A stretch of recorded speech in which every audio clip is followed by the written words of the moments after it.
2 of our Advent series. And what are we talking about? A little pop quiz. Got to keep you on your toes, as if the cold doesn't do it for you. Christmas Carol. Anyone go back and read or watch Christmas Carol this past week? You tried. Okay, there's like 500 different versions of it, so you can pick one or two of those. The title of our series is How to Keep Christmas Well, and this is what was told of Scrooge at the end of A Christmas Carol. After he had gone through his journey with these three spirits, we are told that he has finally learned how to keep Christmas well. That is what I am talking about this Advent series. How do we keep Christmas well? What does it look like? What does it mean? And then how do we practically keep Christmas well this year, and then again next year and the year after that? Last week, we looked at the ghost of Christmas past, which means today we're going to look at, any guesses? The ghost of Christmas present. Now, here is the main job of the ghost of Christmas present. Oh, sorry. First, we have a picture, because this is the fun ghost. This is the fun spirit, just the way in which he's described in the book. This is someone, this spirit is so full of life. He is jolly, and every single version of A Christmas Carol, basically this character is introduced with this deep, boisterous laugh.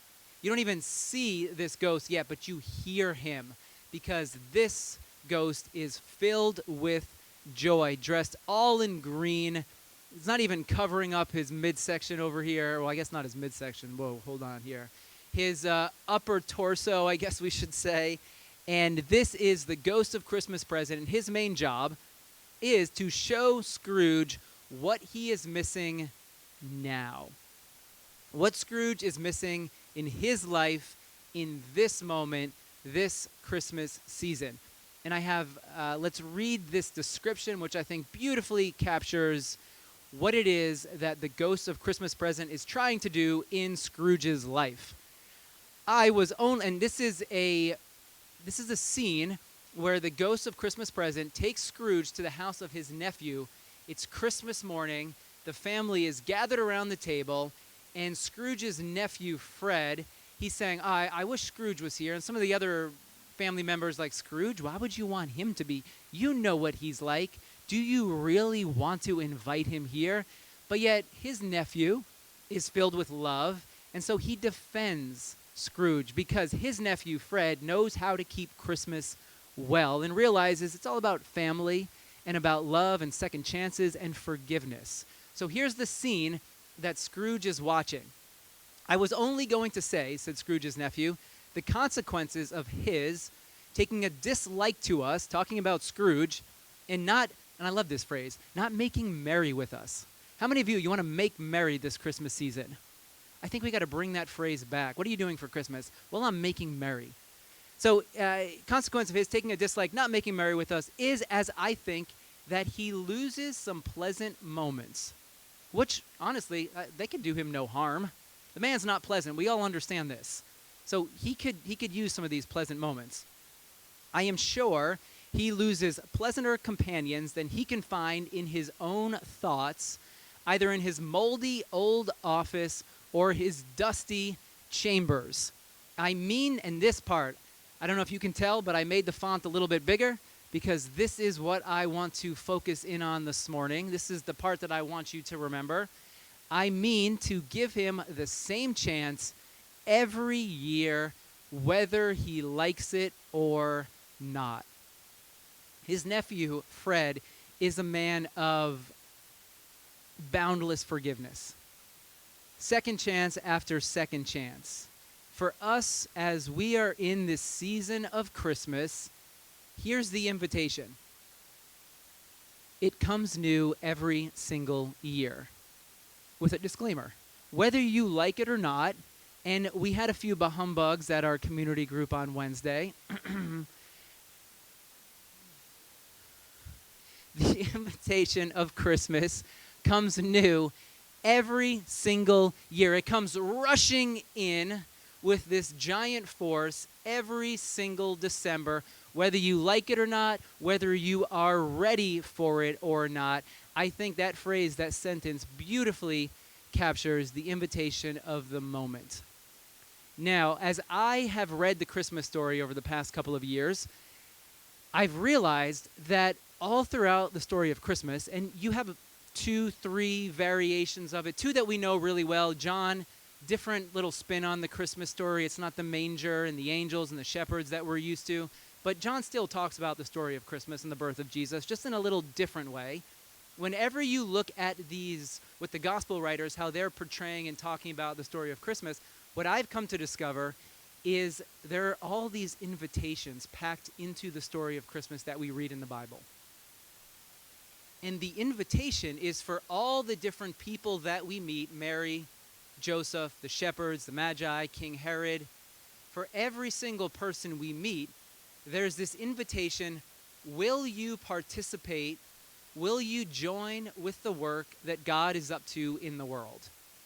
Because the thing about Mary, and as we'll see here in a moment as we talk about Joseph, Mary could have said no to the invitation to birth Jesus. She could have said no. You're reading about her because she said yes. But the question that I always like to ask, and a question that fascinates me endlessly, is how many other Marys were there before the Mary that you read about in the New Testament? How many other women had the angel approach and say, hey, God wants to do something through you? And they're like, no, it's too weird. I'm uncomfortable. I'm not going to participate in the invitation that's before me. I'm going to show you 2 of these invitations, the story of Christmas, to show you what I mean. First is in Matthew chapter 1. Who's heard of someone by the name of Joseph before? If you're familiar with the Christmas story, maybe you've heard of Joseph. Matthew chapter 1, verse 18. This is how the birth of Jesus the Messiah came about. His mother Mary was pledged to be married to Joseph. But before they came together, before they were married, she was found to be pregnant through the Holy Spirit. Now, because Joseph, her husband, was faithful to the law and yet did not want to expose her to public disgrace, he had in mind to divorce her quietly. Let's pause the story here for a moment. What do we know about Joseph from these 2 verses?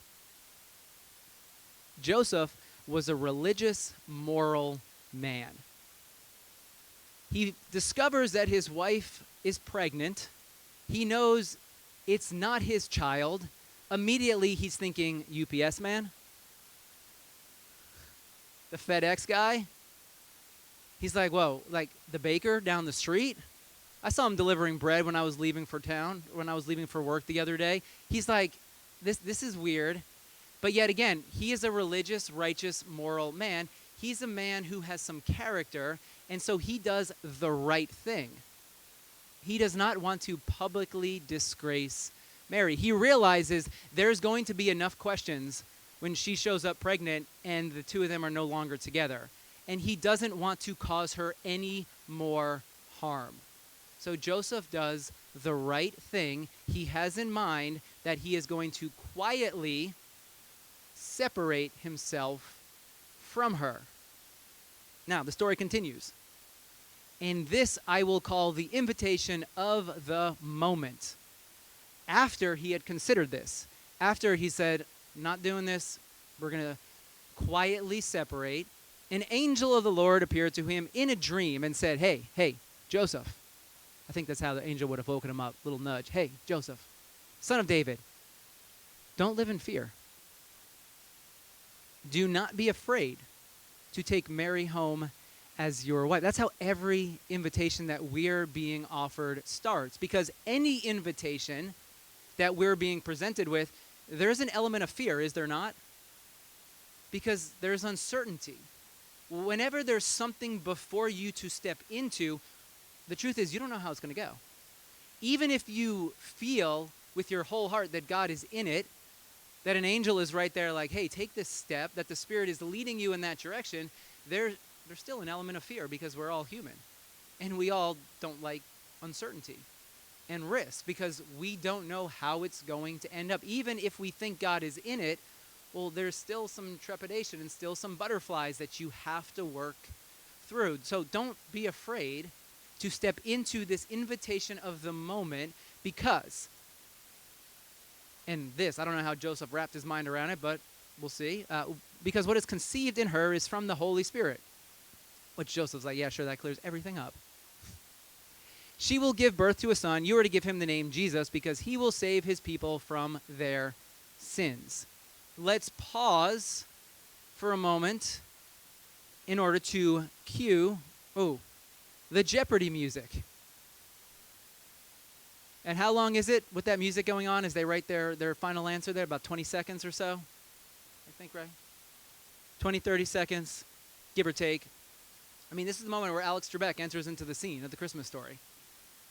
Because Joseph has a choice. He knew what he was going to do. He had considered it, but then an angel comes like, hey, here's an invitation. Here's a different way to look at things. Here's something for you to step into. Joseph now has to decide, is he going to participate in this moment or will he walk away? Is he going to join with the work, the healing, saving work that God is up to in the world? Or is Joseph going to say, I don't know, it's too much of a risk. I don't know what questions are going to be asked when I show up with my wife. It's too much for me to wrap my head around. It's too big of a step. See, Joseph now has to decide, will he participate or will he walk away? Here's how the story continues, because I don't want to leave you on a cliffhanger. Because in case you're wondering, like, whoa, what's Joseph going to say? I think many of you probably know what he's going to say.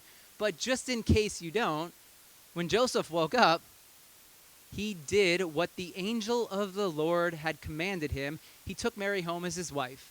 He didn't consummate their marriage until she gave birth to a son. And this is Joseph fully embracing the moment. This is what Matthew is telling us here. Who gave the name Jesus? Joseph. This is Joseph fully embracing the invitation and saying yes to the healing, saving work that God wants Joseph to participate in that particular moment. See, in the Bible, what we read about is we read about the yeses. We don't always read about the no's. Remember what I said about Mary? Were there any other young women that have been approached to participate and they said no? Were there other men like Joseph who had been asked to participate and they said no, it's too big of a risk? Oftentimes whenever I read the Bible and I see people stepping into what God is calling them to do, I often think to myself, wow, how many people did it take to get here? Were there other Davids? What about Moses? Were there other leaders that God wanted to raise up and they just said, not going to do it? We read about the yeses, but I have to think that there were plenty of other people who said no to the invitations that God was presenting to them, and we don't read their stories in the Bible. Let's look at some of my favorite characters from the story of Christmas, the Magi. Matthew chapter 2. After Jesus was born in Bethlehem in Judea, during the time of King Herod, someone who said no clearly to the invitation, Magi from the east came to Jerusalem, and they asked, hey, where's the one who's been born King of the Jews? We saw his star when it rose, and we have traveled many, many miles through many difficult hardships in order to worship him. Think about the Magi. They were living with their eyes open. They could have missed the moment.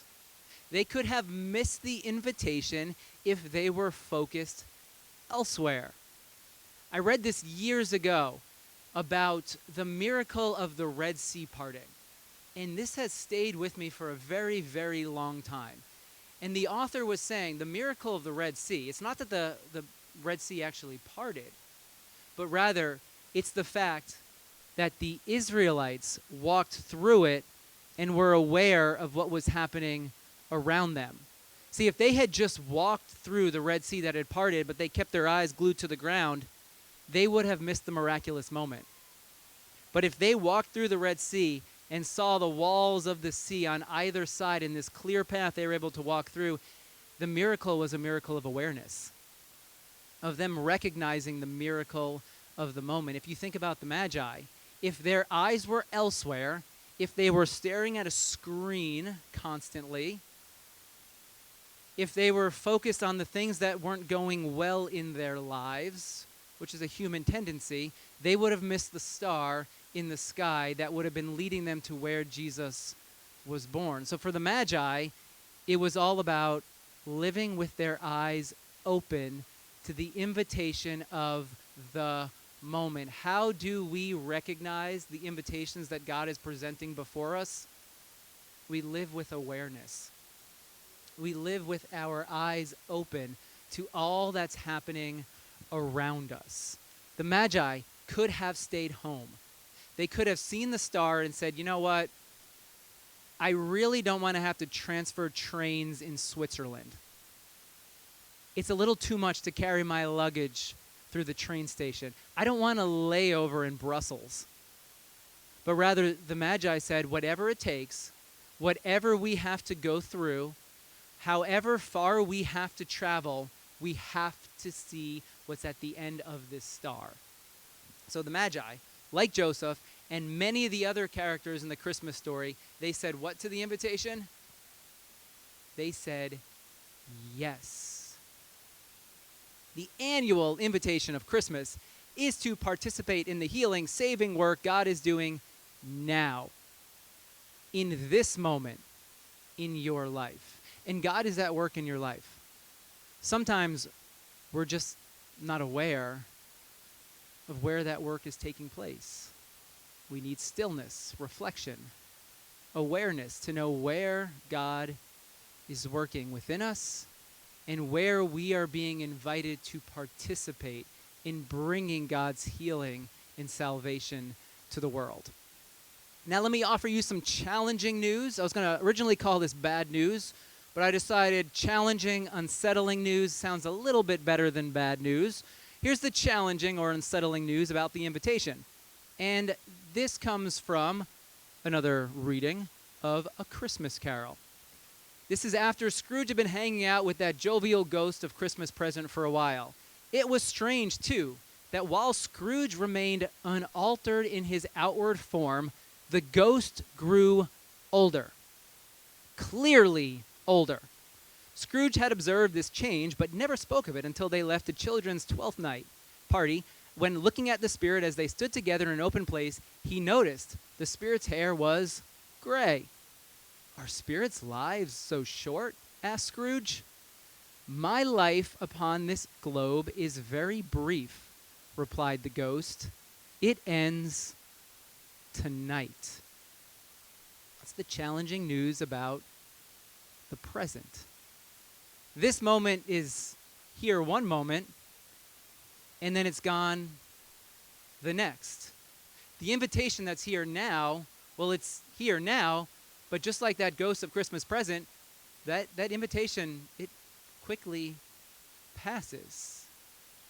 So there's good news, and the good news is that there's a new invitation every moment, but the bad or the challenging, the unsettling news is the fact that the invitation, it passes in the blink of an eye. But then again, there's some good news because we have to always end on good news. So the good news, again, because this is like a cycle, is that there's another fresh invitation because that's how God works. We miss invitations all the time, but the beauty of how God works is that there's always a new, fresh invitation for us to step into. Now, 2 questions for us to explore together on December 8th, 2024. First question is, what do we miss?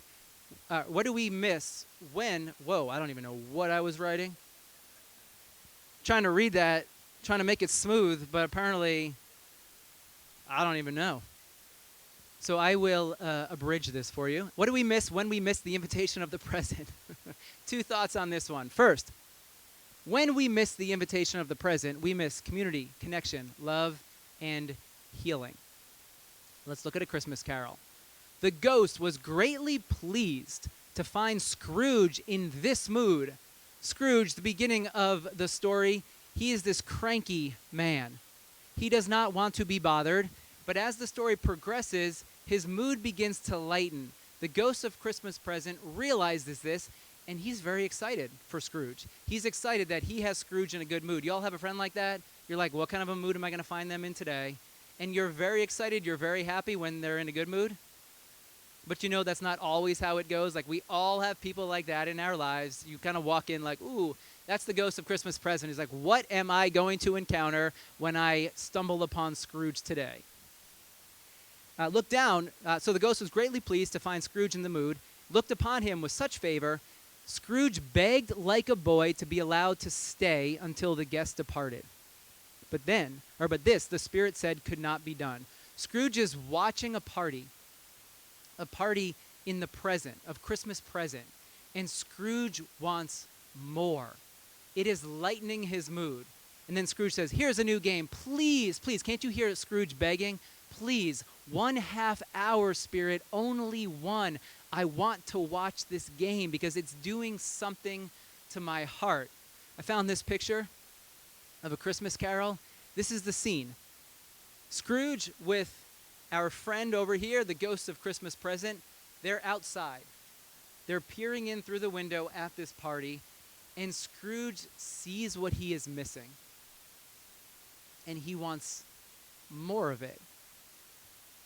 And then if we were to fast forward the story a little bit, because I'm not ruining the ending for anyone, because I think we all know how A Christmas Carol ends.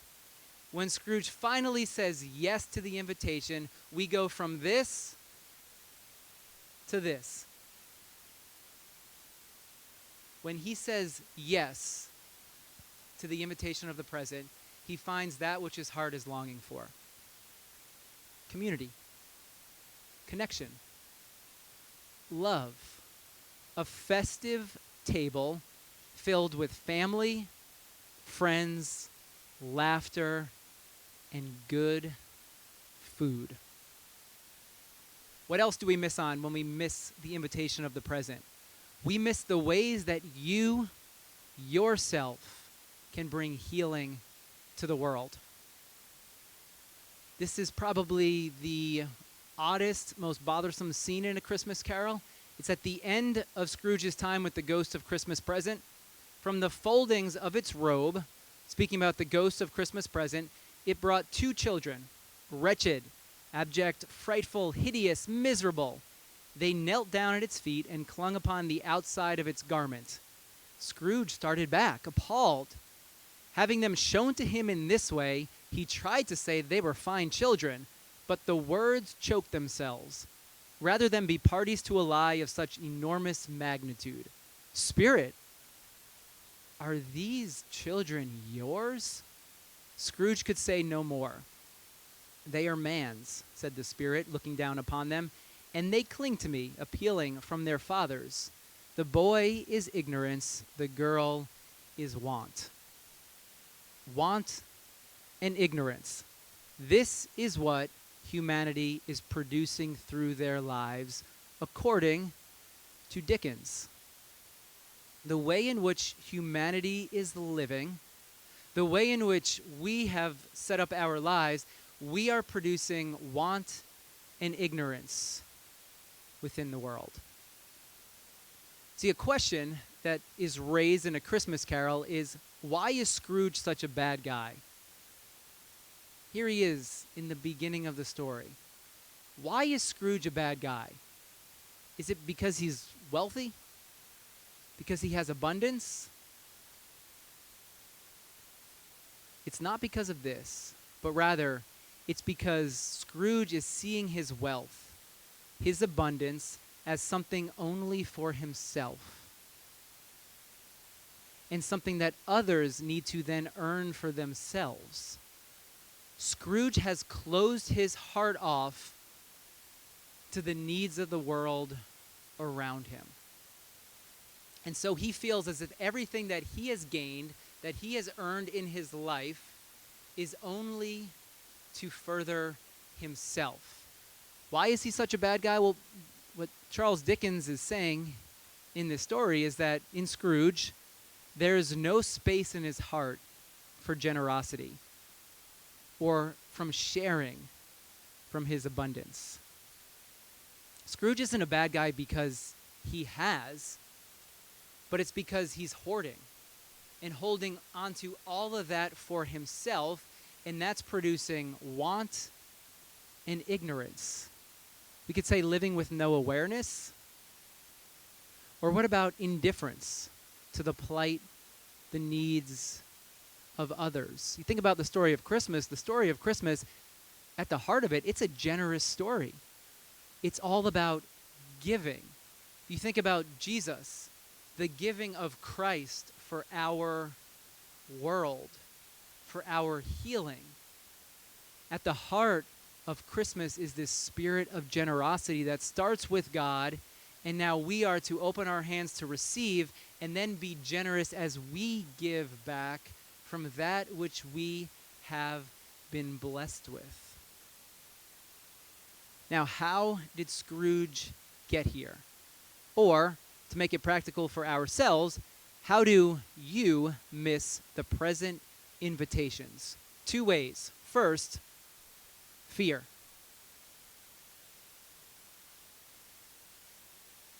In A Christmas Carol, we looked at this last week, Scrooge and his fiancée break up. Here's some of that conversation.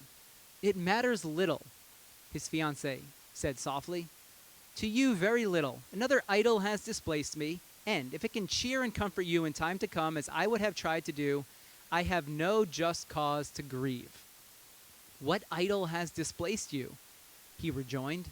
"A golden one." And here's Scrooge's reply.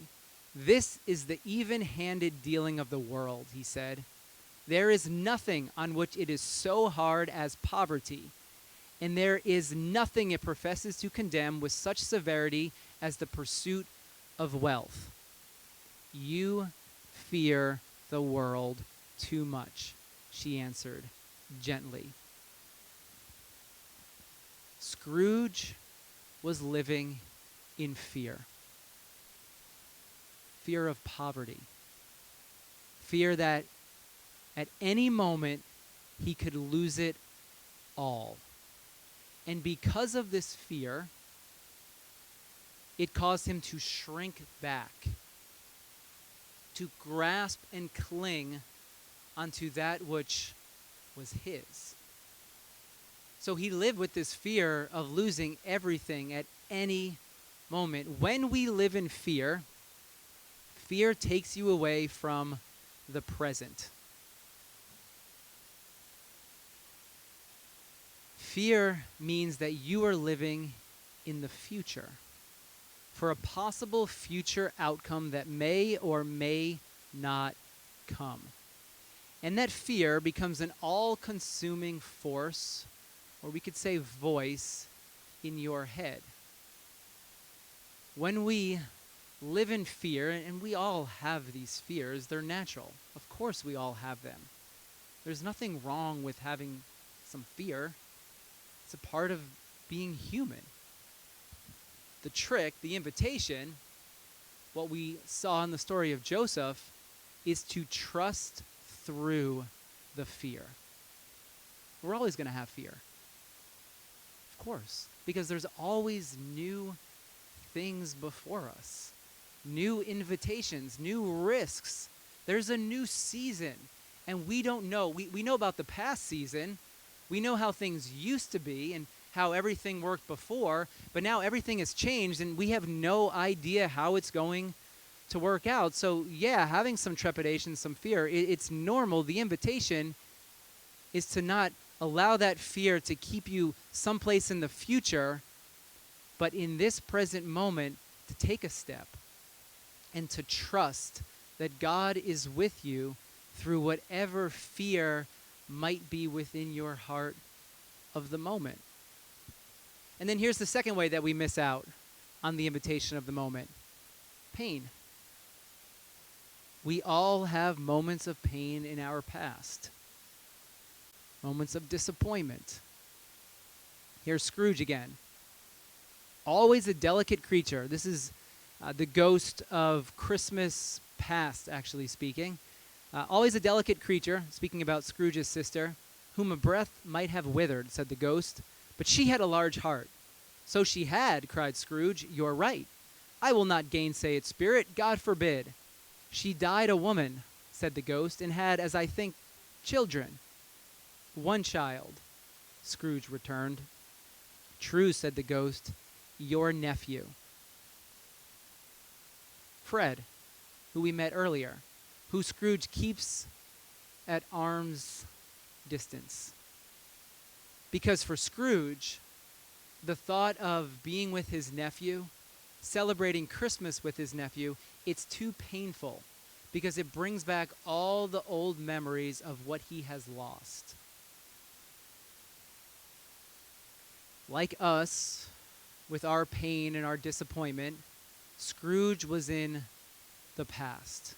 So fear keeps us living in the future. Our pain keeps us living in the past. The way in which we heal from our pain and our disappointment, and it takes time, and it never fully goes away. You'll always carry those scars with you. The way in which healing begins to happen from our past pain, it's found in the present. Not by living in the past, but it's found by saying yes to the invitations of the present moment. Here's Scrooge living with his pain in the past, watching from the window his nephew, who reminds him of his sister, the sister that he loved, a sister that had cared for him as he was growing up. For him, it was too painful to engage with others, to engage with his nephew, maybe because he was afraid of getting burned again. He was afraid of losing again, so he kept himself away from others because he said, if I don't give love, if I don't receive love, well, then I'll never have to feel the pain that I felt when I lost my sister before. And so he keeps himself away from the festivities. But he's peering in and he realizes something is missing. Yes, there's the pain, but there's something bigger than his pain. It's that desire for love and connection. And how does his pain begin to heal? The present moment. Allowing his heart to open again. Now, normally you don't have such a turnaround that we saw with Scrooge, where you go from one day being this cranky man into this giant-hearted person. It doesn't always happen that way. Usually the way in which it happens, slowly. Ever so subtly. You take one small step. Oh, that feels good. I feel some healing there. And then you take another. And then 6 months later, you take another step. That's normally how it works. But Scrooge was able to find healing from his pain as he said yes to what was before him in the present. The present is where our healing comes from. So a final question for us this morning. What were Joseph, the Magi, Zechariah, and the other assortment, because it's an assortment of people in the Christmas story. People who have no business being together in a story. You have shepherds. You have Magi, kings from all different parts of the world. You have Mary and Joseph. You have an angel. You have all sorts of different people, but yet they're all looking for the same thing. Because they're all human. And we find ourselves right there in the story, wherever you've come from, whoever you are, how different we all might be, we're all looking for the same thing. It's the same thing that all the people at the first Christmas celebration were looking for. Hope beyond fear. Does anyone find themselves up against something and you're just filled with fear over where it might take you? So your desire is for some hope in the midst of that fear. Or what about healing? Has anyone experienced anything in their life and there's so much pain attached to those memories? And your hope this Christmas season, your hope, forget about Christmas, your hope throughout the entire year is that you would begin to experience some healing from the pain that you've been through. See, what they were all looking for, what we're all looking for, we're looking for love, salvation, peace, community, joy. And that's what brought every single person together at the manger. That's why the Magi traveled hundreds thousands, who knows how many miles they traveled. That's why the shepherds left their sheep and said, I don't care if I get fired, because there's something more important for me to go and experience. That's why Mary and Joseph both said, yes, I want to participate, because they believed that as they said yes, they could experience healing and love in a way in which they had never experienced it before. So as we close here this morning, I want to celebrate Eucharist, the good gift of Christ born into our world 2,000 years ago. And as you come forward, as you take the bread, as you take the cup, and as you partake, as you bring it back to your seat and reflect on this moment, the invitation is to take your fear, to take your pain, and bring it to the manger where Christ lays. Bring it, and then allow yourself to experience the healing and the hope of Christ. We'll keep this picture up for a moment as you come forward, and just imagine, like the shepherds, like the Magi, like everyone here, bringing all their hopes and their pain, thinking, this child, through this child, things can be different.